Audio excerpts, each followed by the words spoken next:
So guys, kapayapaan ng Diyos sa ating lahat. Meron pala to ang may kinutkot pala ako dito guys na Panasonic H11 error. Makita ko problema ito oh. Ito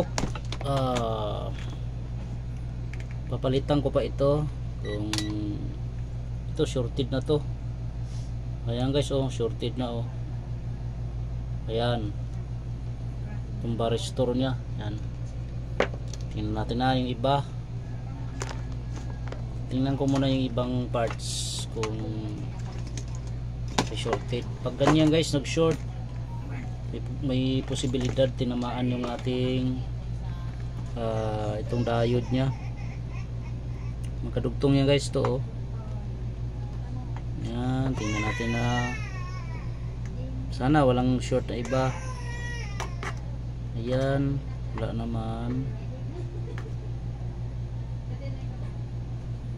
Ayan, okay naman. Ang fuse nya good. Yun, itong regulator nya, regulator, check natin yung mga coil nya.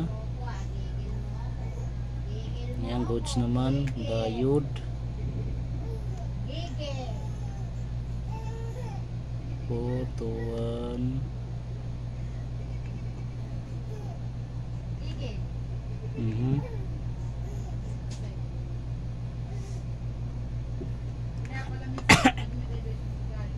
Good naman. Varistor guys, at saka yung filter. Fuse itong kanyang resistor.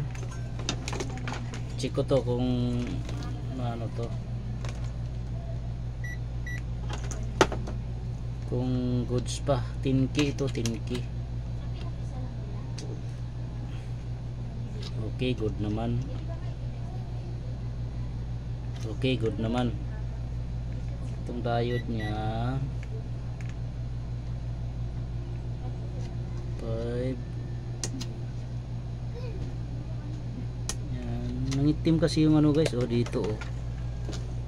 Nagkaroon ng corrosion yung ating IGBT, pero hindi naman siya shorted. Basa kasi guys oh, paglinis ito basa.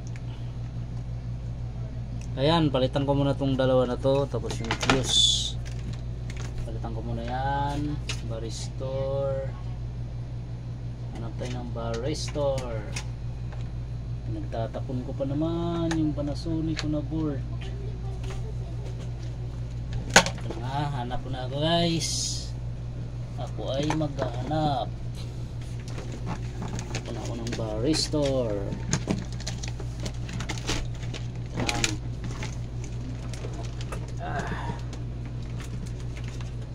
Push ko na.